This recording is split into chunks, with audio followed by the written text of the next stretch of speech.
Okay, we're live. We are live. Well, thank you for being here, guys. Guys and gals, thank you for being here tonight. And tonight the topic will be kind of a follow-up to the video about 2FA. So I hope you're having a great time this holiday season. I certainly am going to have some fun. Put up Christmas decorations and things. So I don't want to be giving you constantly bad news as we do these live streams, but you got to learn, right? You know, it is what it is. I can't help but tell you what the facts are. So anyway, what we're going to talk about tonight is what I mentioned about 2FA, because there's apparently some misunderstanding. Some tech people were coming in and making their side comments, which I can ignore because who cares about them? But some of you were concerned because some of you were saying, well, what do? I do banking and, they're requiring me to do this. And some of you are actually kind of in panic and don't know how to deal with this. And I'm going to put this in kind of a perspective of we're kind of in a rock and a hard place. We have to follow whatever a platform requires because we don't have a choice. We don't have a choice. We have to, if they require us to do 2FA their way, I try to avoid it as long as I can, but then they force it, and then at some point you got to make the choice whether you leave the platform or not. So, but we have to understand what the risks are, and if there's something we can do about it or something we can complain to. So I just want to make sure that that is perfectly clear to all of you. So the main thrust of my discussion about 2FA in my last video, and by the way, just before I get into that, so the format again is I talk for about 30 minutes or so, and then after that we go into a Q&A section. So if you're not interested in extending beyond the 30 minutes into the Q&A section, you don't have to. You can kind of cut it off at the 30-minute mark and then treat it like a short video. But for those who stay, they can ask their own questions, and it's a way for me to get the feel of the crowd and feel what you're all interested in. So it's very important to me. But you don't have to worry about it being a long video. Yes, this is an hour and a half video or live stream, but you don't have to worry about that because you don't have to stay. Okay, so the problem is the misunderstanding of where the dangers are with 2FA. So 2FA can be misused, and this is really what I was talking about. 2FA was initially misused by Facebook. So Facebook was one of the early platforms that required 2FA back in the old days, as I said, old days being 2014. Now maybe old days for some of you. Okay, that's like yesterday to me. So back in 2014 or so, right around there, 2013, 2014, 2015, I can't remember, but somewhere around there, they started requiring a phone number. And the reason it's suspicious is because you have a company that tracks information, and now you're giving them one new one that's particularly valuable. In this case, it was the phone number itself. The phone number can really inform the platform about a lot of things. For one, they're already collecting phone numbers through contact lists. So as people upload their contact lists onto Facebook, since the beginning of Facebook, they now have a list of phone numbers. So if you upload a contact list, if you upload a phone number using two-factor authentication, they match you and they say, oh, you're connected to such and such and all these people who have uploaded their contact list. Thank you, Yates Networks. Thank you. Thank you very much. So they've already done an external connection. Even though you're not friends, they're going to connect the user. So let's say you work with somebody and that person has your phone number. They may not be your friends on Facebook, but they're going to be recommended on Facebook just because you have the same phone number. So it's very, very intrusive. And the other problem with that is how the phone number itself Thank you, Great Gold. So the other issue is how the phone number was really used for security. Was made to really make sure that they know who you are, so that you don't have any fake accounts. So if you wanted to make an anonymous account on Facebook, you can't do it anymore. Not with that phone number. So that was kind of intentional. Now, why would you want a fake account on Facebook? Well, that's the only way I would be in Facebook would be with a fake account. As you can see, that's pretty much impossible now. And because you don't want to be with your real name on there, and you don't want to have a real identity. And by putting in a phone number, they lock you in, and they want to make sure that everyone on Facebook has been confirmed to be a real person with a real identity, which to Facebook is a very positive thing. To me, it's a very, very negative thing, because it's not like your data is going to disappear. They're going to make these connections forever and ever. So basically, that was the point about around 2013, early 2013 or late 2012, when I decided that I have to leave Facebook. So I haven't been back to Facebook. My account, my own personal account, a couple of them were deleted around there. So I haven't been on Facebook in now 10 years, which is very lucky of me. So some of you are not lucky, like Scooby Dog here has a Facebook account. So yeah, it's very, very bad. Once you're there, you're also not just a target of Facebook, but you're a target of hackers and doxers and anybody else who wants to know your identity. If I want to know somebody's identity, the very first place I'm going to look at is Facebook. Okay? So it's very bad for those reasons. So here's a case where 2FA seemingly had a good purpose, but back in 2014, putting 2FA on Facebook did not really have a good purpose. It's just social media. You're not really trying to protect the banking here or anything important. The only real reason back then for requiring this was because they wanted to get your identity. Okay, so that's an example of a big tech platform with really, really, really bad intent. That is not the same as, let's say, a bank. Okay, so a bank has a problem. A bank knows that if I text you and you're going to withdraw $10,000 today, and if I need to verify it's you, because you're going to make an electronic funds transfer using, what's the name of that? The funds transfer thing on Zelle. If you're going to use Zelle on your banking account to send money to somebody, what if they didn't have 2FA?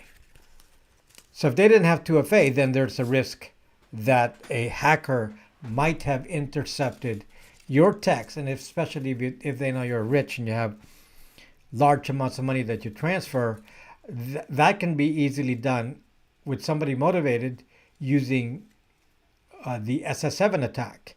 Now you're saying, well, who's going to be able to do a SS7 attack? Well, normally only government entities and insiders with the carrier can do an SS7 attack, because you need access to the carrier network in order to do this attack, which is intercepting your text.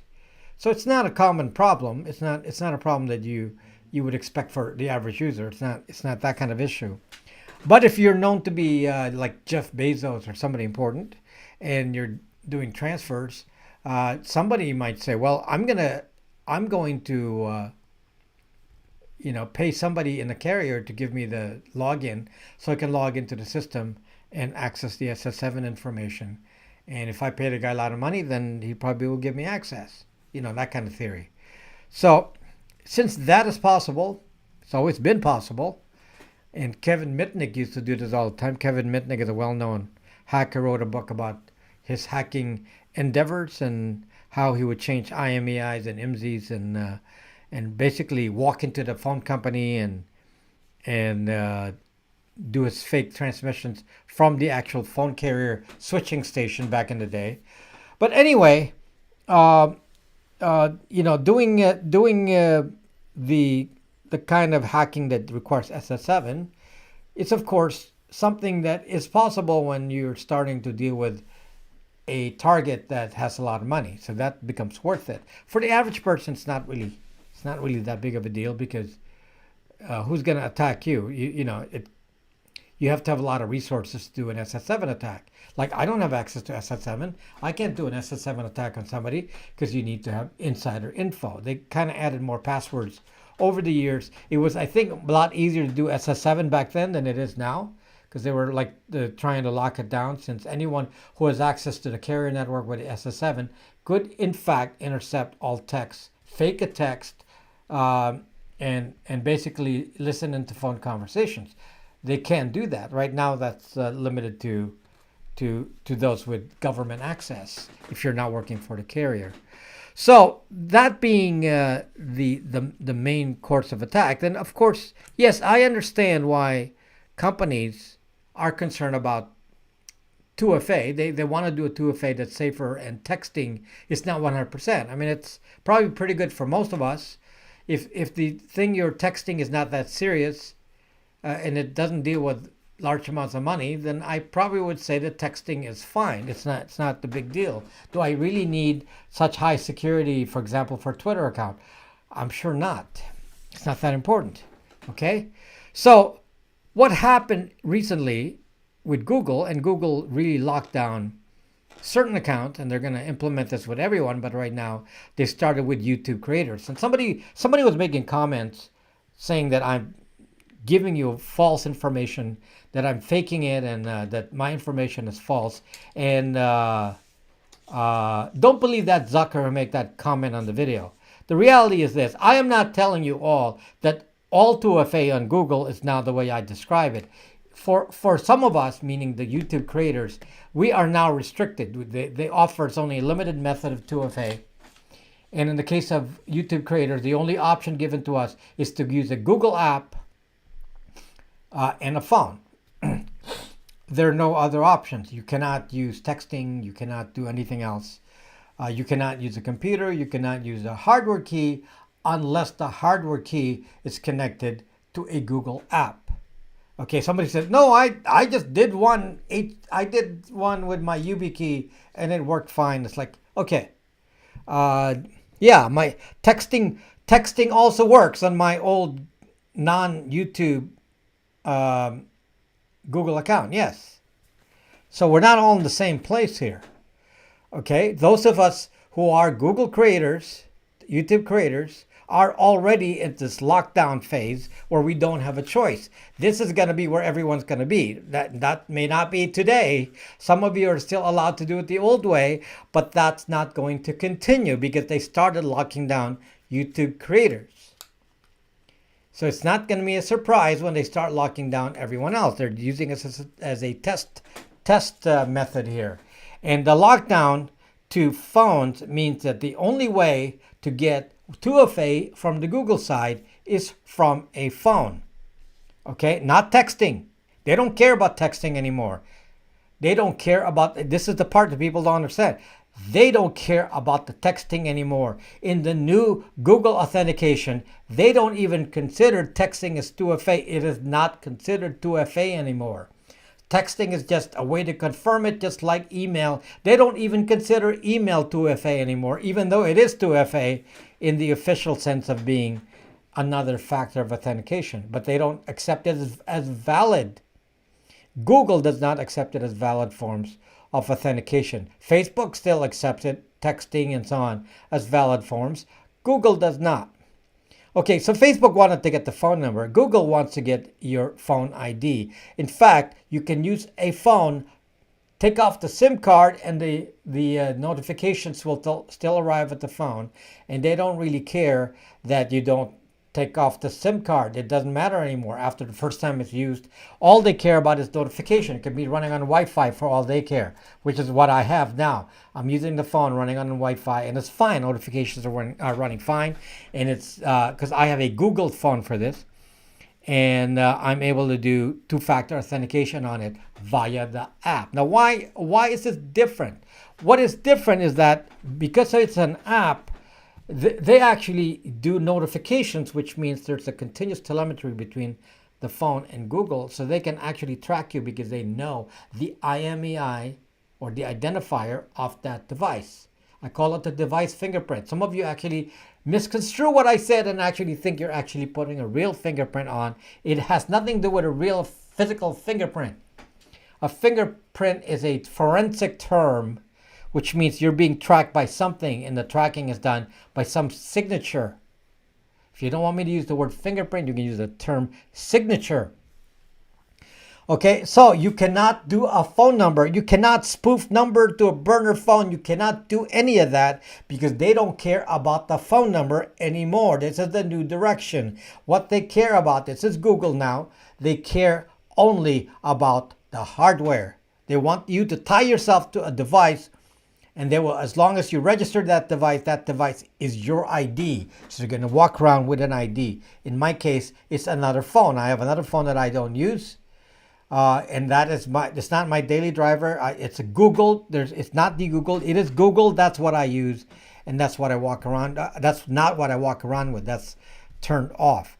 The only time I turn it on is if I need to be in the computer. I need to go to Google into a new account, or I have to do some security setting that requires authentication.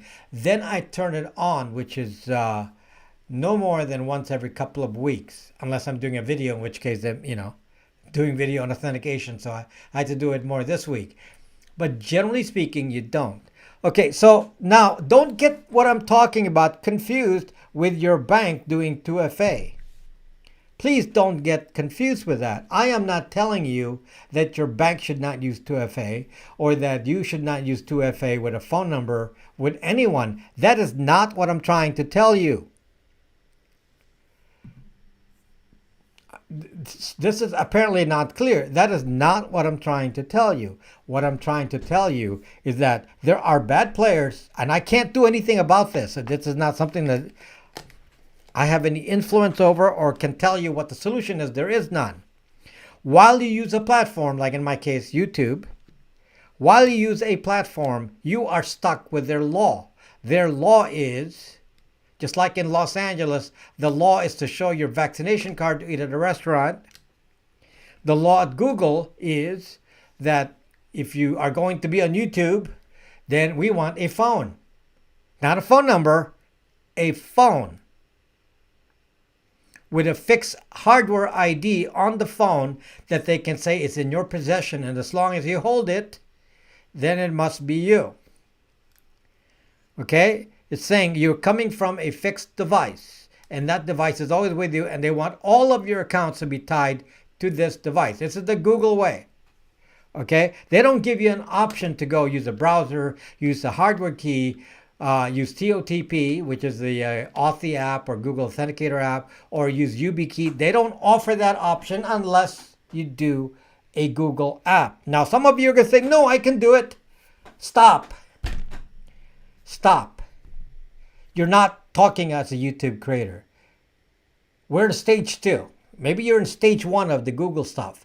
We're in stage 2. Okay? Google creators, YouTube creators are in stage 2. They gave us an ultimatum that if you don't go on 2FA on November 1, we will no longer have access to YouTube Studio. So we had no choice. If we don't go to YouTube Studio, you can't upload a video. You can't do a live stream. You can't do anything. It basically shuts you down. The only thing you can do is wait for your videos to get views by themselves. Old videos, you cannot add to the videos. That's what YouTube Studio is for. They locked us down. Okay, will they lock more of you down? Yes, that is the intent. They're testing it with us. They have more power over us. They know that there will be less resistance with YouTube creators because this is how we make our living through YouTube. So if they tell us to, jump through certain hoops, if you want to stay on YouTube, you're going to jump through those hoops, okay? Until they offend us so much that we just leave YouTube. So, so this is the way. So, is there anything I can do about it? No. Does this mean that you should go not accept authentication, two-factor authentication, because you can see the danger of companies taking phone numbers? Yes, you have to accept that there's a danger to it and see if there's an alternative depending on the platform. Like, let's say I'm on Twitter. Do I really need Twitter to know my phone number? No. So what do I do on Twitter? I use Google Voice. Uh, I'm not on any other platform, but just imagine a platform. I don't know what's required on TikTok and so on. Instagram is obviously Facebook, so they're going to require a phone number. Okay, so for a Facebook, you could do a burner phone with a burner SIM. Yeah, you can do that. I don't know if you can use Google Voice, but you can at least use a burner SIM with Facebook. Okay, and a few times you're going to use it. But in certain cases, you basically have no choice but to have a phone, as a phone you set aside that is for uh, the required authentication. Fortunately, it doesn't have to be expensive. You can get a used Android, for $100 or less. Old one, it doesn't have to be new. Put a SIM card once on it, $10. Run it for till you get your notification. Take off the SIM card, throw it away. Don't renew the SIM card. Be on Wi-Fi. It's not costly to do. And then you turn that thing off. So keep your old phones. Don't dump your old Android phones. It could be useful. I cannot de-Google Samsungs. Especially USA Samsungs can never be de-Googled. So what do? That's what I use. My Google phone is a Samsung. So that Samsung is off. It's a trying to remember what the model is. I think it's an S20. It's a Galaxy S20. And then I turn that off. That's always off until I need to do two-factor authentication, which I do over Wi-Fi. So, and you got to be careful with Wi-Fi because they're going to do Wi-Fi triangulation on you. What about Motorola? Don't use any real, good phone for this purpose. The whole point to doing it is that it's a backup phone. This is what we're going to end up doing. I can just see it in the future. Most of us trying to keep our privacy, and we're going to have a separate phone on the side because we're going to be stuck with situations like this where we don't have the choice. Now, somebody mentioned this method, and I haven't tried it. And that is to run a virtual machine on your laptop running Windows or Linux, and then on the virtual machine run an Android emulator, and then there you can see if you can load a Google app, because there is a Google store in an emulator. It is a Googled phone, by the way. An emulator is Googled. But because it's in running in an emulator, it does not have complete data, and it doesn't have a real identity on there. I don't know exactly what they're able to see. I have to go try it out to see if this is even doable and if it works with Google. I don't know, but it's a thought of, use an emulator. And in fact, Windows 10, Windows 11 in the future is going to run native Android emulation. So it's something that we can try later on. It will be Googled. There will be Google on it. The emulators I've seen are running very old versions of Android, like Android 7. So because of that, they're kind of limited. I don't know if the Google app will even work on them because they're very old. So somebody can test that and tell me, or I will be testing that at some point in the future, maybe before the end of the year. Okay? You can't just log in with Meta Zuck. Found Rob's channel at 1K subs. Yeah, it's been slow recently. I got to 200K very fast, but to get to the next 200K is very, very hard. So yeah, it's very, very slow. So yeah, so let me just explain that a little bit. Basically, the growth of this channel is not up to me. Whether I like to think it's it's me, it's not me, it's Google. So YouTube decides when it's going to share the video. They've started sharing my last two videos. They haven't shared my videos outside of my subscriber base in basically months because they didn't like my topics. I don't know. The algorithm was not sharing my videos. They started to share the anti-Google videos. The last two videos were anti-Google. So I guess it's what appeals to the user, to tell you what the crisis is. So Google doesn't share, YouTube doesn't share my videos if I do a teaching video. If I teach you how to use virtual machines, they're not going to share it. It has to be a crisis. So if it's a crisis video, they're going to share it. That my many videos of recent time has been instructionals, and that is very bad for me. So when I do instructionals, I start losing subscribers. So I got to mix it up because I got to make sure you are all instructed. But that's the problem with this platform. It's like they like drama. So if it's not drama, then nobody watches the video. And the reason nobody watches the video is because Google doesn't share it, because maybe they think the average person isn't going to click. So they kind of decide based on your behavior if you think it's, it's like a sensational. If it's sensational news in the video, then they'll share it. Otherwise, they don't. So just FYI there. And that's the reason why it's been slow going. The videos themselves are doing well for the subscriber base. So the videos themselves have the normal number of people watching them every time I release for my follower base. But the problem is that the non-subscribers are not seeing it because YouTube is not sharing it with them.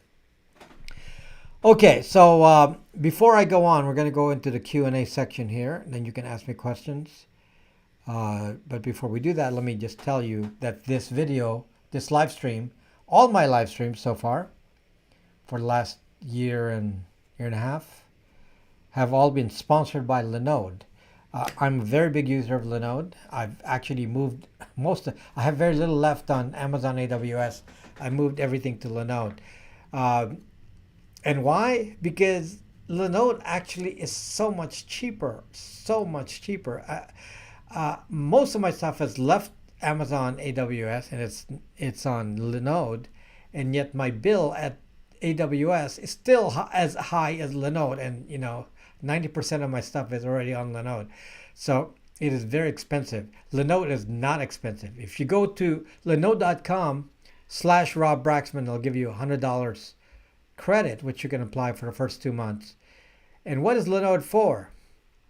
Linode is when you want to make a server. So in the cloud, if you want to make your own server, which are really like very excellent ways of getting privacy by setting up servers on your own. For example, you can set up Jitsi servers, Nextcloud servers, websites, and so on can also be set up on the Linode, and they're very easy to do because you just say, I want a WordPress server, and just choose them from the list of applications, and they give you a server pre-configured already. And all you have to do is know how to access that, and you're good to go. So it's fairly easy to set up. You don't have to start from scratch and do all the command line stuff. So it's an option that I want you to consider if you're looking for an ISP or a cloud service provider. Linode is my favorite for sure. So they're not just my sponsor. I really like them. Okay. Let's I'm a good salesman. What am I selling you? Oh, by the way, I just want to tell you this. I haven't been promoting my app. I have an app, BraxMe. I haven't been promoting my app. And 60,000 of you from YouTube. Thank you, Zero. Thank you very much. 60,000 of my viewers here on YouTube are now on BraxMe. And then how many around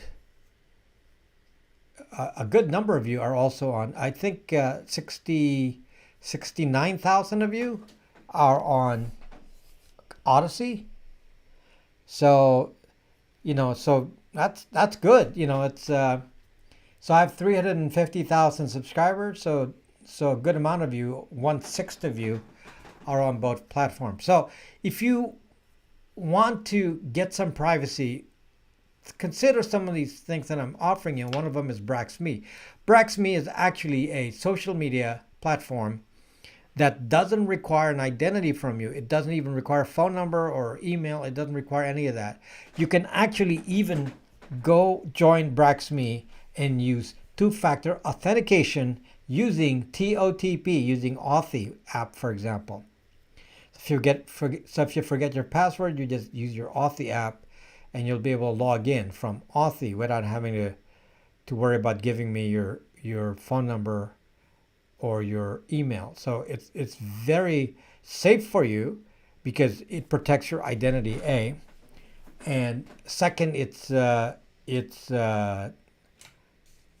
encrypted, and you're able to do encrypted conversations with a key that only you possess, so that I can't. There's no way for me to even decrypt it. So anyway, I've just upgraded BraxMe. So BraxMe has been upgraded with the newer encryption and a new interface a little bit, and it's been simplified. I was trying to do too many things with it, so I'm just cutting that down and keeping it simple. And you can download BraxMe app from iOS Store. You can download it from Google Store, or you can download without a store. It's available without a store also. It's direct download on BraxMe if you have a browser. So you can do all of that. And then you can join us on there. And then as the community has been growing, I've been adding more chat communities on there. A lot of people are there talking in the chat groups. It's called community chat. So that's where, it's very, very busy. Lots of people there every day. So join us, and that's also where my store is if you're interested in my products, like, the Google phones, routers, Bytes VPN, all of those are on there, and they're supported on the platform. So you can use an app, you can use a browser, just join us on there. And only BraxMe and web browser for now. That's fine. You can use it in a web browser. Google can't track you if you don't have an identity. Correct. That's correct. Smartest group of folks, always the best. Thank you, S. Lee. Thank you. Okay, so what else am I missing here? If I gave you my contact info, can 3-letter 8 people force you to give it to them? If I know who you are, don't tell me who you are. But if you're buying a product from me or whatever, I mean, am I going to be contacted by 3-letter agencies for that? Okay. Think about what you're doing that can put you into this realm, because hopefully the people who join BraxMe are in it for privacy. If you're a criminal, then you probably don't belong there. So I have never.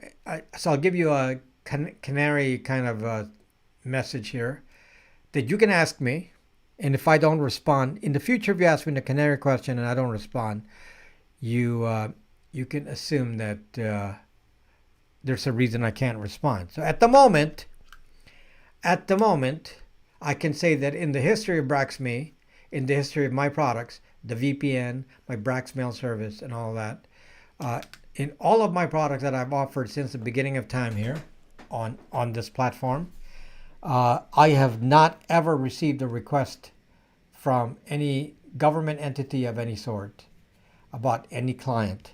In all of this time as well, as far as I'm aware, no one's ever lost data, no one's been hacked, no one's retrieved data from BraxMe and decrypted any information and suddenly learned information about you that you've kept private. No one has been hacked in that kind of way. Okay? So just so you know. So now one of the questions that kind of an interesting thing, some people were asking me this, if you post a picture from your phone directly to social media, I keep telling you not to go on certain social media like Facebook, but let's just say that you did anyway, because you're not paying attention to me. So I'll give you an option. If you post a picture from BraxMe to social media, let's say to Facebook, and you give them an external link, I guarantee you that the photo that you share from BraxMe to the platform will not have metadata. You know, what do you call the metadata that's on, somebody can tell me, I forgot. The metadata that's on a photo with your location and everything. So if you go upload photos to BraxMe, which is free, anyone can upload photos in BraxMe, and then you go into the photo itself and it gives you a share link. If you share that link and paste that anywhere, they don't get a direct photo from you. They're going to get it indirectly from BraxMe, and that photo will not have any metadata. EXIF, the EXIF data. Okay? Yeah, so it will not have EXIF. You can test it yourself. You do an EXIF tester. Upload your photo to BraxMe, download it, or use the link, and you will find that EXIF has been removed, because that's one of the things I do. When I upload a photo to BraxMe, I reduce it to 1080p and I remove the EXIF data. So yeah, so that's the way to do it. Post Vax card in BraxMe. Yeah, that's the safe way to share photos. If you share a photo directly from your phone, you're being zucked daily. So don't do that, because your location, the IMEI and all, various serial numbers are all on the photo. You don't want that. So you upload it to BraxMe, you share the link, then it's going to be safe. So that's a reason to use BraxMe. BraxMe has a file storage too, but that's paid for. You get 4 gigabytes for free. Beyond that, you gotta pay for it. So I'm not necessarily telling you to do that, because I don't even have a way of charging you right now. I actually disabled it, but the photos are free. I don't care if you put your, whole life's photos on BraxMe. I'm paying for it, and it's okay. Okay, so yeah, you can store all your photos on BraxMe, and go bring your friends over and talk over there, and you can have private conversations. And if you're talking to each other, I cannot see what you're talking about. So I see public posts. If you post in a community or if you talk to me, then obviously I can see that, but I can't see it if you're talking to each other. Now, BraxMe is open source. It is open source. So there's no mysteries in what it can do. It's actually published. Hello from Spain, Mr. X. So anyway, that's just letting you know that maybe we can build that 60,000 users on BraxMe to 100,000 in the short run, and then get more people making blogs. You can make blogs on there. And I had a feature in BraxMe. It depends on how many people actually come to the platform. It's been around a while. But before, you could actually make your own websites. It's paid for, but you can run a website from BraxMe. You can make a blog on BraxMe for internal use. Then you flip a switch and it becomes visible to the outside world. And that was a paid account. It was called Social Vision. And then not only they can see your website, but they can log in and they can contact you directly on BraxMe from a login. So that was the Social Vision system. I have turned that off for now. But that's a possibility to turn that back on if there are people who are interested. So it's basically a way to build your own website without building anything. All you have to do is put pictures and posts, and it's kind of like a Facebook. I hate saying that, but yeah, you post a picture, you post a social comment, kind of like Instagram, and that can be your website. Okay, so just an info, and of course all my store info and everything is on there. So if you're looking for a product, it's gonna be over there. By the way, guys, I have a merch store now on YouTube. I don't think anyone's seen it. So there's a merch store now. If you look at the video, it's in the bottom of the description. And the shirt, I forgot, I was gonna wear one of those shirts today and I forgot, and it says de-googled. Then in small text on the bottom, Rob Braxman Tech. De-Googled is what it says. D and then Googled. So from a distance, it looks like you work for Google, and then they come close and say, "Ooh, what the heck is that? What is de-Googled?" So that's on the YouTube page there, and there's like sweatshirts and hoodies and T-shirts and so on, and it's available. I should have worn it to show you. Maybe I'll use it as my uniform in the next video. Okay, so merchandise store found below this live stream.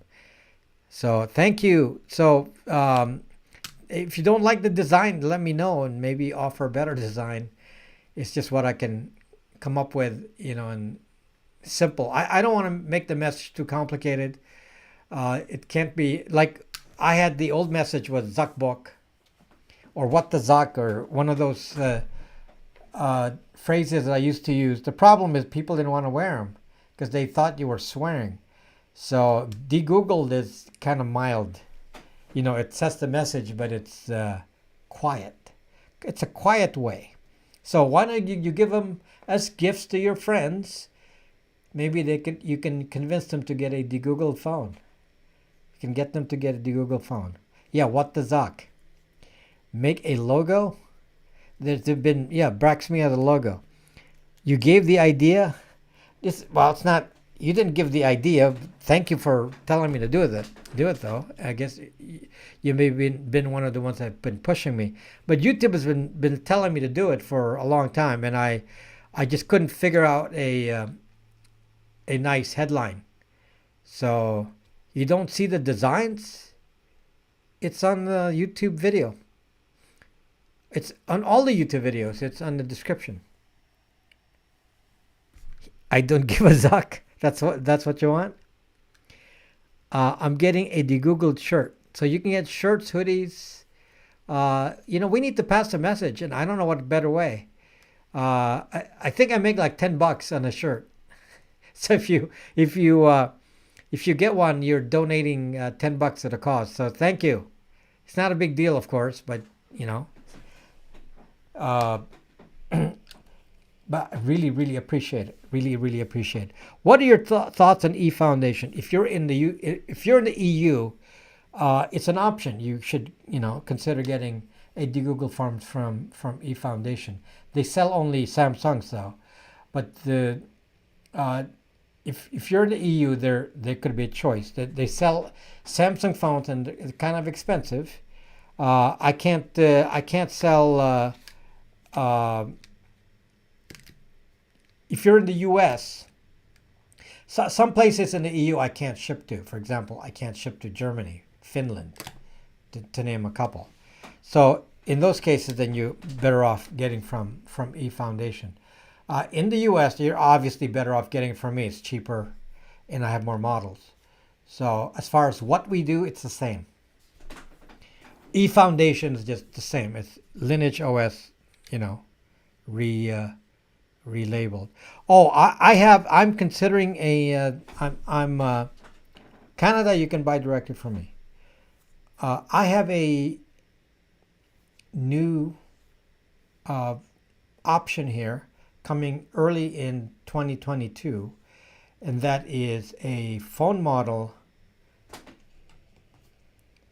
I don't have one here, but there's a phone model that I'm going to be able to private label. So, it looks nice. It looks nice. I'm reviewing it right now. If it works out, I maybe be able to offer you a less expensive phone that's cheaper than these Pixels, and they'll be brand new. They're going to be brand new phones, but mid-range Android. But that's what I'm hoping for. That's going to come in potentially in early 2022. So I'm discussing it with the people right now. And if that works out, then I can offer that as really inexpensive choices. Maybe under $350. So there'll be my version of the Freedom phone, which they charge $500 for, right? So we'll see if I can get a good stock of that. I don't know what the supply chain issue is with that, and if they have the phones in stock ready to go. But if they do, then it will be private labeled, and it will be a Brax phone running Android AOSP with micro GE and no gaps. So that's that's the plan for 2022 if that works out. We'll see. In the meantime, I'll still be offering all the other phones like the Pixels and so on. We want 2 of your Brax phones. We want 2 of your Brax phones. Thank you, Edwin. So anyway, that's going to be next year, and the claim to fame would be that they're going to be cheaper. You know, some of these Pixel phones are expensive. Some of these Pixel phones are, you know, like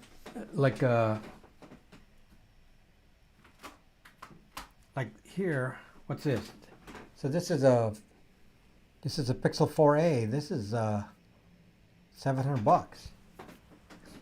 So I mean, I have to buy them. So I have to buy them at whatever price I can do them at. Then I got to put the stuff on it. So it's very costly to do. So it doesn't mean I make a lot of margin on it. It's just that I have to pay for it. So hopefully this will give us, you know, a newer phone that is less expensive, but at least it'll be brand new with new battery. So you want a phone that doesn't have this stupid COVID track. Yeah. So the Google phones doesn't have that Bluetooth BLE tracking and all that. So yeah, perhaps see if you can be the sole USA reseller of the Fairphone 4 modular and easily repairable running Ubuntu Touch.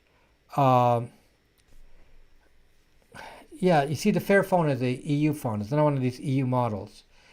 And so, you know, we can't even get those here. So they sell them in low volume and they sell them only in the EU.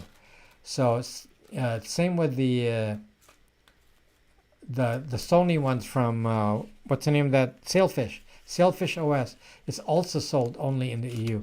You'd wonder why. I mean, they can make money if they say, okay, you know, can Rob Braxman distribute those? Yeah, I could, but I can't get them. So I can't even get the one Sailfish OS for myself. So Sailfish OS is fine, but I can't even do it. So in the meantime, you know, we have an option that is not the Freedom Phone, which is, you know, they have to increase the price to pay Candace and all those people in the middle there. So for me, there won't be a lot of that overhead. So I'll just sell it direct and we'll sell it at a low price. Hopefully we'll save at least, you know, $150 off the price with no overhead. Otherwise, it's going to be, you know, these people are charging like $500 because they know they got to pay somebody. They got to pay all the middlemen. So I don't have to do that. Can I earn credit towards Brax products with an affiliate links on my site? I'm too small to be doing that, wagon loads. Too small to be doing that. So yeah, I'm not big enough to be offering. It's complicated for me to track all that. I don't even have systems for that right now. Okay. So I cannot ship to Australia, by the way. Will you ever come back to Periscope? Hell no, Jeff. Will Periscope ever come back to life? No. Periscope is dead. What the heck are you talking about? Satellite phones are just like any other normal phone. I don't know what you think you're getting with a satellite phone. The only advantage to a satellite phone is if you get the one that's not a smartphone, which most of them are not smartphones, then obviously Google can't track you in those. But the satellite company can, of course, track you. So, and for example, Iridium, if you have an Iridium phone, well, obviously the three-letter agencies just have to go to Iridium in San Diego and tap into it from there. They can see incoming and outgoing, since all calls are centralized at Iridium in San Diego. So there's no particular benefit to a satellite phone, other is, you know, the same as any flip phone. So if you want to pay for it, you can pay for it, but it's not there provide any special privacy benefits. So, Ice Age Farmer and S2 Underground, the only reasons I use YouTube. Any secure voice apps worth it? Yeah, so it depends on what you want to do. And I've taught this in many videos. You can watch the videos. If you want to do something like Zoom, if you want to do like, face-to-face conversations, that's very easy. Really easy. Jitsi. Meet.jit.c. Jitsi. Jitsi. Jitsi. I have a video on that. It's awesome. It's very privacy focused. It is very simple. It works in a browser. It works on a phone. You can download the app. It's free. Jitsi. So if you want to do video, you use that. If you want to do voice, now there's the problem. Where do you get encrypted voice? The one that offers encrypted voice, of course, is Signal. Encrypted voice over IP, Signal. So with Signal, you have end-to-end encryption with the voice. They also have video, but they have end-to-end encryption with the voice. The only thing I don't like about Signal is, of course, you have to give your phone number. So if you're talking to family members and so on, Signal is great. Let me just tell you about how Signal works with family, because I do use Signal with family. Okay, I don't use it with strangers. If somebody wants to talk to me, I don't give them my Signal, because then mean I have to give them my phone number. But let's say somebody I already know, they already have my real phone number, and I go in Signal and I tell them to install a Signal app on their phone. Now, this is really what is really awesome about this. If you use Signal and you send a text, the text automatically uses Signal. It doesn't use SMS. So if you're both on it, you don't have to do anything differently. You do the same app, Signal, for texting to normal people and to Signal people, the same app. If you make a call on the phone and you dial, it automatically dials using Signal, encrypted. It's a default. So I don't even have to think about it. I'm talking on the phone and I don't even realize that we're on Signal. And because of this, is really awesome because it's easy to use with family. It's the kind of thing that you can have grandma do, because then she doesn't have to think about it. She's automatically encrypted, and you don't have to worry about it. So that's why I like it with family use. Now I don't recommend. I'd rather use Jitsi with people you don't know. Use Jitsi. So now, what about the voice over IP? What about voice over IP that is not encrypted necessarily, although some claim it's encrypted? Can you use Skype? Can you use Google Voice? Can you use what can you use? So my suggestion is to use Viber. Now, why? Viber originally was an Israeli company, by the way.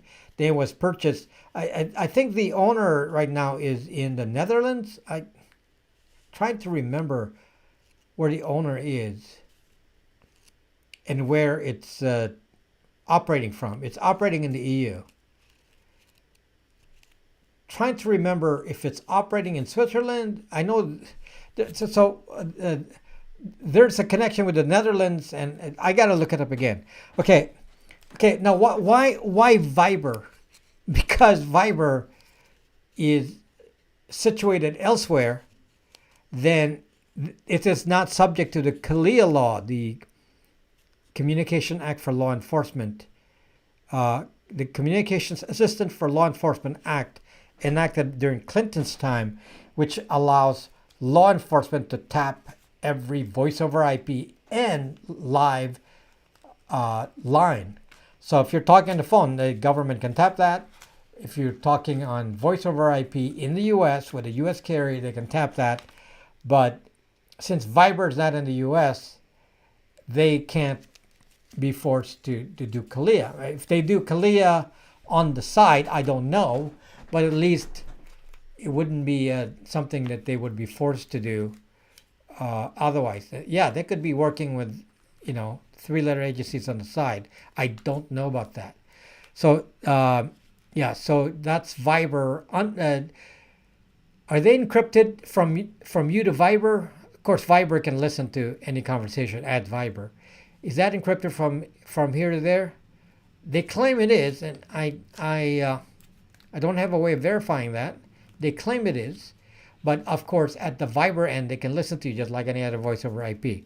Okay, so is that good? It's only good for strangers because you can have a different phone number, and that's good for talking to people you do not know. Okay, so let me again make this clear. If for people you know and family, use Signal.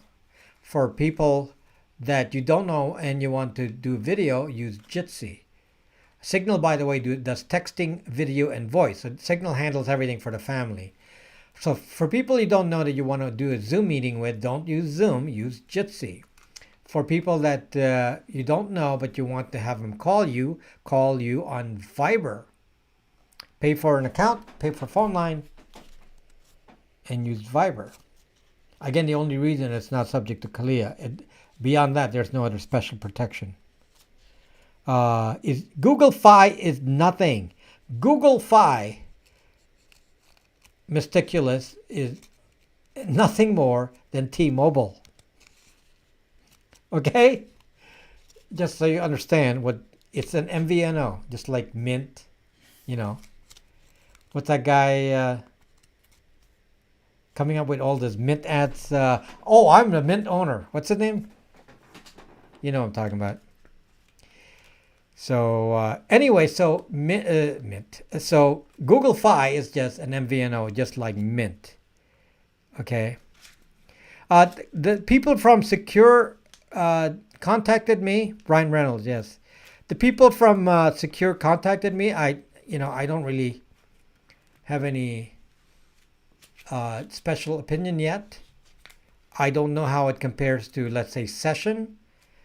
If you ask me what my favorite ones were, I said Signal for use with family, and for ones who want to be super, like super secure, like a secret agent, I was suggesting Briar and Session. So Briar, Session, and Signal were the ones. Signal for people you know, Session and Briar for people you don't know. This is for encrypted texting communications. So I suggested on a new app. Secure is one of those new ones that I don't really have any opinion if it matches what I know about Secure. Session and Briar. So I don't know. So I haven't tried it. So I can't tell you. But they did reach out to me, so they seem like good people. So does Viber work for 2FA and send SMS? I don't know. I'm going to say no. What is a de-Google phone? Watch the video, de-Googled phones. I have several of them. It's very, very important. Very, very important. I'm not going to tell you in a short answer here, but just, a long answer here, but the answer is the only phone that I know of that can protect us. Let me restate this. The only known protections, as far as services are concerned, that can protect your privacy are two things. One is a VPN, and of course I offer a VPN called Bytes VPN that's in my store, and the Google phones, and I also offer those in my store. Now, what are the Google phones? The Google phones are very interesting because there's no Google on them. They're Android phones. They work just like the normal Android, so it's not weird. If you're used to running Android, they work like any normal Android, but there's nothing Google on them. There's no Google Play Store. You have to get your app some other way. But other than that, it's the most secure option I know of, phone-wise. And many of these companies that sell Freedom phones and all these different names of phones are actually just de-Google phones. Okay, so that's the only solution if you want to save for phone. If you're not using a de-Google phone, then you're being tracked 24/7. How are you, Lenny? Lenny PR. I thought you're mad at me, Lenny PR. You don't like my VPN anymore, so I thought you're mad at me. What are your thoughts on decentralized digital identities?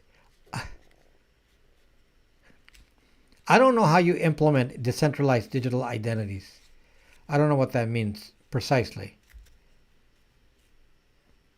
So not sure what the answer is.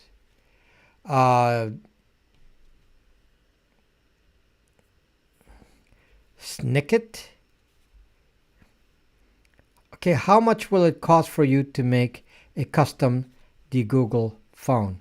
I can't take your phone and you can send me a phone and I can de-Google it. It doesn't work like that. I can only de-Google specific models. Okay. However, in 2022, I am looking at the option to offer you my own Brax branded phones. That'll be a mid-range Android phone for cheaper than these Pixels. These Pixels that I sell are very expensive. So I'll be able to sell these at half price. So that's my objective, is to see if I can find phones that I can sell at a lot cheaper price. So that is what I expect will come in 2022. So then we bring the price of the Google phones down. At the moment, it's very expensive. Why are the Google phones expensive? Because first I got to buy the used phones. They are used. Doesn't mean they're cheap just because they're used, because I got to get them in high quality. So I got to get the used phones. So like, just let me show you one here. Okay, this is a Pixel 4a for 5G, which is very expensive. This I sell this for $759. So they're very expensive phones. So obviously not too many people buy these. So why are they expensive? Because I have to find the phone in high quality, where there's no blemishes and it looks new. Okay, they got to be mint. So I got to pay top dollar for these. Then I got to install. I got to wipe whatever's on it and install the Google OS on here, the Android custom ROM. And then on top of that, if you return the phone and because it breaks or stops working or the battery fails, I got to take the hit on that too. So yeah, so it's expensive to sell these. So yes, it will be better if someday I can offer brand new phones that are, that are cheaper than buying these used, because every phone that I have to sell is used. Even the Moto G7 Plus, I got to buy those. And I'm probably one of the biggest buyers of phones in the U.S. now. I buy a lot of phones. So anyway, so that's what I'm thinking about for 2022, is just to sell lower price options. I'll still be able to offer Pixels and higher priced options. I already have multiple messages on email, like to Tenora and Proton Mail and so on. I don't recommend them. I offer Brax Mail. I don't recommend those. There's no particular benefit to them. So just come over and get a Brax Mail, and that should be good. Are my phones rooted? No, we do not root phones. No, we do not root phones. What price are the phones? The Google phones, if I private label them, they're going to be cheaper. Probably, I'm going to guess somewhere near $350 is my objective. If I do a Pixel, Pixels, my cheapest Pixel is $399 for a used Pixel 3, up to $759, up to $800 for a Pixel 5, because they're expensive phones to get. I did sell internationally. Billy, I did sell a lot to New Zealand and Australia, but because of COVID, I'm not able to ship because of problems in New Zealand and Australia with shipping. So the problem isn't on my end. The problem is in New Zealand and Australia. Okay, so if I ship it to you, it'll never arrive. So is it possible to de-Safari an iPhone? No. If you have an iPhone, use it as a secondary phone, leave it at home, and get yourself a de-Google phone. Yeah, just, use it at home and no place else. Are you still considering adding WireGuard to your VPN?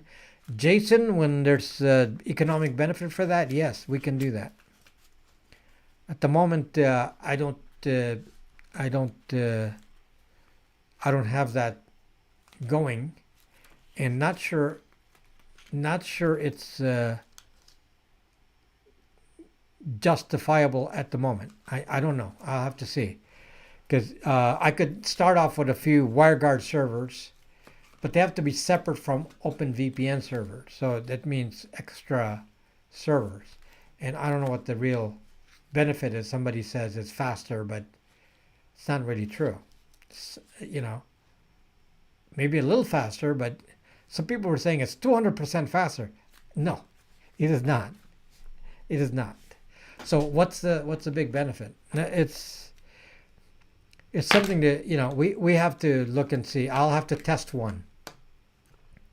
Satellite phones, no. Why do you trust Google phones to de-Google? You need to really watch the video. The Google phones have no Google on them. I don't trust Google on them. There's nothing to trust. The only thing you trust on a Google phone is open source code. With the Android open source project, there is no one to trust. It's open. You can go look at the source code on android.com. I actually went in there and looked and said, okay, where's the Wi-Fi triangulation code? I actually went in there and looked for that. That code is on. If it's on there, it's going to be on Android open source project. It's open source. When you actually install open source Android custom ROMs, you can compile it yourself directly from open source, exactly as you see it, and load it on a phone. So because of that, it's guaranteed to not have any garbage in there. There is no Google in there. If there is, then I'll tell you. I'm a programmer. I can read the code. Okay, so I'm telling you right now that at the moment that it is not there. Most of that's written in C. I'm a C programmer. I can read all that. What are security risks with Musk Starlink satellites? I think Musk Starlink satellites are the same as any other ISP. Yep, on GitHub can modify code. You don't modify Android.com on GitHub, I don't think. You can submit it to the Android.org site. Google on your phone is a zucking thing for sure. Is banking on phones more dangerous? Well, the problem is it's kind of indirect. I don't do banking on a phone. I do banking on a computer. Is banking on a phone safe? Well, the problem is all banking apps require Google or iOS. So the banking apps do not work on the Google phones. It's one of the few apps that don't work on the Google phones. It's because they're looking for a signature from Google, which forces you to be Googled, which forces Google then to be able to spy on you. So it's not the banking apps themselves that are a problem. It's what's caused by being on a Googled phone. So I don't think the banking app itself is dangerous. I'm saying that you're forced to use a Google phone or an iOS phone, so you're basically zucked, okay? And you gotta unzuck yourself. BTC dropped 15,000 in 1 hour. Really? That's great. You mean it's 40,000 now? Or it was 53,000 today. You mean it's down to 39,000? Oh, that's awesome. That's great if that's true. So I'm gonna check it later, but yeah, that's great if it goes down. What you want to do, have it go down, and then people will be in a bad move. 40K worth of air.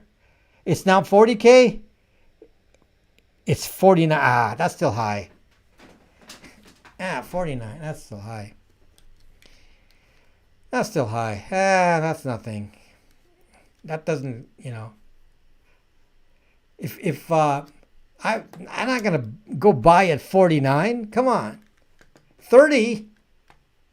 I'll think about it at 30. Otherwise, no way. No way. 30. I'd think about it. Otherwise, no. You want to buy it when people are complaining and saying, "Oh, look, crypto is bad. We're losing so much money." That's when you buy it. 57 to 40. Oh, that's nothing. 57 to 47. That's no big deal. Yeah, that's nothing. Come on, guys. I mean, a year ago it was like, what, 6? I was telling people to buy it at 6, 2, 3. And they were like, yeah, it's going down. I like my family members. They all sold their crypto they bought it for 17. They sold it at 3. I mean, that's like stupid. They bought it at 17, sold it at 3. Okay? So no, don't wait for it to dip some more, then buy. Not yet. I wouldn't buy yet. Not in the 40s. No. That is not low enough. So, yeah. So, because everyone's buying the dip, and they think that 47 is low enough, then they start buying the dip, and it doesn't go down enough where it really needs to go. So, yeah, it's got to, be nice to buy it in the 20s. Then it's a good deal. Okay? So, yeah. So, unfortunately, Unfortunately, people, buy stuff in crypto at whatever the price is today. So, if the price is high, then I'm losing money. Okay, so hold on to it for 20 years. You don't have to hold on to it for 20 years. Doesn't have to be 20 years. So, yeah, they want that stuff declared right now, right? 20K is a pipe dream? No. 20K is not a pipe dream. Should be a good solid bottom, though. If it goes below 20K, we're in trouble. But 20K is a solid bottom because that's the peak from before. So, yeah. So, buy 999 gold. ETH went from 46.50 to 38.50. That's not a big deal. See, you're all in panic because you're like paying you're paying 70 grand, and it's like, oh my gosh, it went to 47 from 70, and then you're like in panic. It's like, come on, let it go to 20. If it goes at 20, then it's gonna rise, and then it'll be at 100. But you gotta let it go down. Let it go down. So, yeah, I know a little bit about this, so I can't talk crypto on YouTube though, because YouTube doesn't like crypto talk. But it's healthy when it goes down. Don't panic when it goes down. When it goes down enough, then you buy.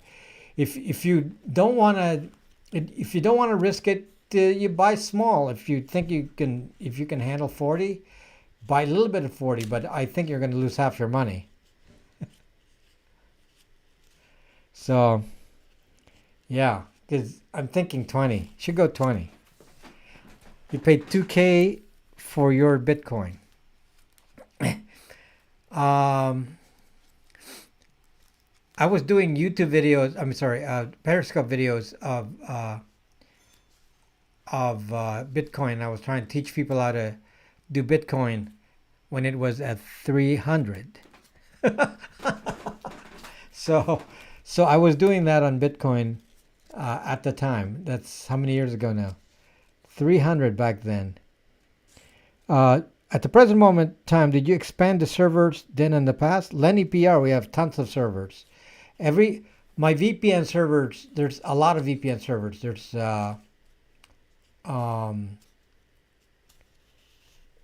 7 to 10 servers at each location. Just to give you an idea. 7 to 10 servers at each location. So we're yeah, $300 BTC, yes. When did I do that video? Must have been, was that 6 years ago? Was that 6 years ago? Late. Were you there, Demi Army World? Were you there? Yeah, about 6 years ago. Yeah, and then it started going up right around there, and then that was when it peaked out that around Thanksgiving, around that time, it peaked to 20,000. You and your ham radio rig, are you still active on purpose communication stuff? Of course, Lenny. Yeah, it's on my boat. My rig is on my boat. So I have a QRP rig on my boat. Periscope days. What kind of logs does your VPN? I don't have any logs. Who runs the servers? I run the servers. They're encrypted. No, you don't have to worry about logs. There are no logs. Who runs the servers? I run them. They're Linux servers with a password. Nobody's ever going to get in there. They have to break my password to get in there. There are no logs. So if somebody says, I need to see your logs, I'll say, yes, sir. Here are the logs. Go look at them. Yeah. I used the VPN myself. Do you think I'm going to put logs in there? Zock that. No, there are no logs. The VPN, I use my own VPN. Absolutely no logs. Absolutely none. Okay, on any server around the world. I do not have a server anywhere around the world. I mean a log on any server around the world. Can I just buy a micro SD card with a VPN to bin to my own Pi? No. You can buy my software to load Tor on your own Pi. I sell that for $99. So yeah, you can buy the software and run Tor only, no VPN. And that's free. You can run it forever. So you can get your own Raspberry Pi, get the software, it's $99. It's called Brax Router software. You can use it in VPN mode, in which case you need a subscription, or you can use it in Tor mode. There's no subscription. You can run it forever and ever. What is the opinion on Fortran for learning programming? Fortran was my first job. I did Fortran programming. I did very extensive mathematical programming using Fortran. Nobody uses Fortran anymore, so please do not use that. That was on a mainframe so long ago. I can't tell you how long, because then you'll know how old I am. So, no, that's long ago. So, no, don't use that. You can learn on Python now. Homeland Security records everything. Yes, they do. But in a VPN, it's encrypted. Do you have any mesh technology products that are far range for SHTF scenarios? Yes, I can do that. I have a video on that. You can create a private mesh network technology. I have a video on that. Okay, look for Arden Mesh, AREDN Mesh. And I did a test. I connected my boat to my house. I can't connect my boat now. My boat is in a different spot. But where it was, I could have a direct line to my house from the boat, but I can't do that anymore. It's in a different location. Something's blocking it. So yeah, a mesh network, so you can actually connect a community of people with your own local network, without having to go to the internet. Yes, that's quite doable. Very doable. The technology is using Arden mesh, and you can download the software and load into Ubiquiti modems. You can attach a bunch of Ubiquiti modems, and you can have a proper scenario where you're all connected without using internet. Yes, you can do that, especially a community can do that. Very easy to do. I actually built one portable with PVC pipes to hold it. You can hold it upright with PVC pipes, and then you can do it. It's mesh secure. We because I'm a ham radio operator, we're not allowed to encrypt, so the traffic is not encrypted. But who's going to intercept it? I have no idea, Jeffrey. I don't know what that is.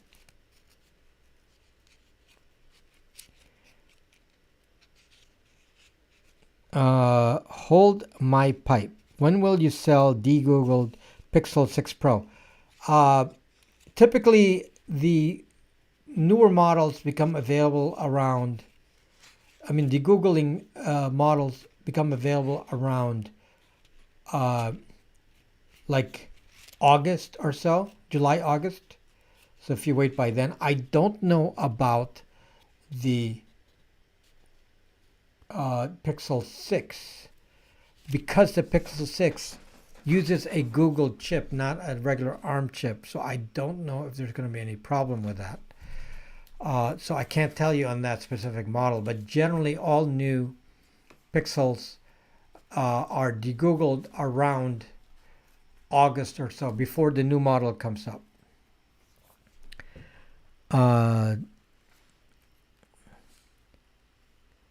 So is it illegal? It's illegal to encrypt ham, yes. Do you like D-Star? No. I don't use any special, modes that use the internet on radio, on ham radio, because the whole point is not to be tracked. So you go on D-Star, then you're basically putting yourself on the internet, and then you come up on the list, and people know who you are with your real name and everything and where you live and all that. So no, I don't use D-Star. I have an HF radio. I did field day this year. I have a video on that in my boating channel, and I did field day this year on HF radio, and then I have I have 440 devices for listening on 440. What is the best password manager for browsers? I'm very conservative with password managers. I use KeePass. It's not the easiest to use, but it works on every platform, and I don't really have a problem with it. It doesn't plug in values directly into your browser like LastPass does. So LastPass is really convenient. So in terms of usability, LastPass is probably the most usable, but still I prefer a little bit of, because I'm a target, I'm a little bit more wary about having LastPass get into my stuff. So I tend to use KeePass. So I don't really care about the convenience of it all. I'm happy using KeePass, and KeePass runs in my Linux machine too. Do you have an amateur radio license? I did have amateur radio license before, but you forgot to pay annual license. Yeah, you can always renew without taking the test, I believe. Do you think LastPass is okay? Well, LastPass was bought by the remote control company, which I wasn't happy about, and that's one of the reasons I stopped using it. Are they okay? I probably think they're still okay. So I'm just being ultra conservative. You don't have to be like me. I think it's okay. It probably is okay. If LastPass said, "Can you sponsor me?" I'd probably say, "Okay, it's fine." Yeah. They're probably okay. Log me in, yeah. I don't really have a problem with any, like Bitwarden came in later, and I've never used Bitwarden, and it's open source. It's it's I'm sure it's okay, but I've never used it. So yeah. How is life in Slovakia? Okay, so I have 5 minutes. 5 minutes. Cosmic Rose is giving me the time warning here for five minutes. So I will not log you in.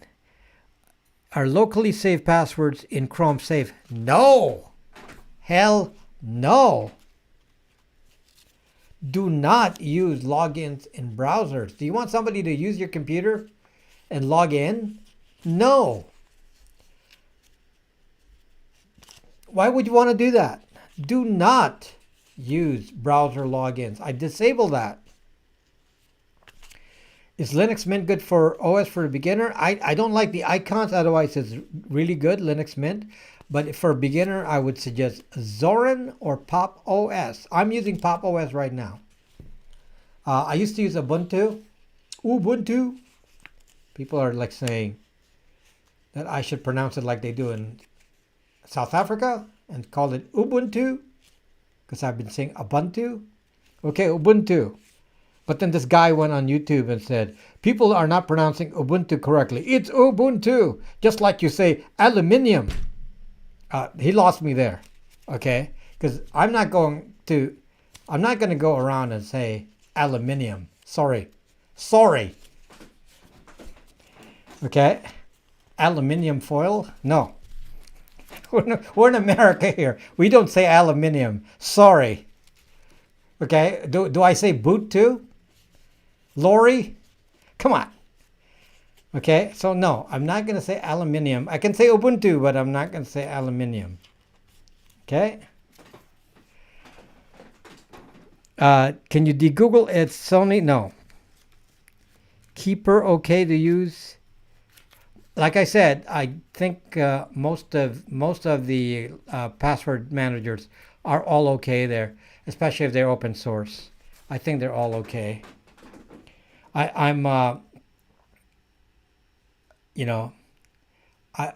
more about the ones with centralized control like LastPass versus the ones that are local only.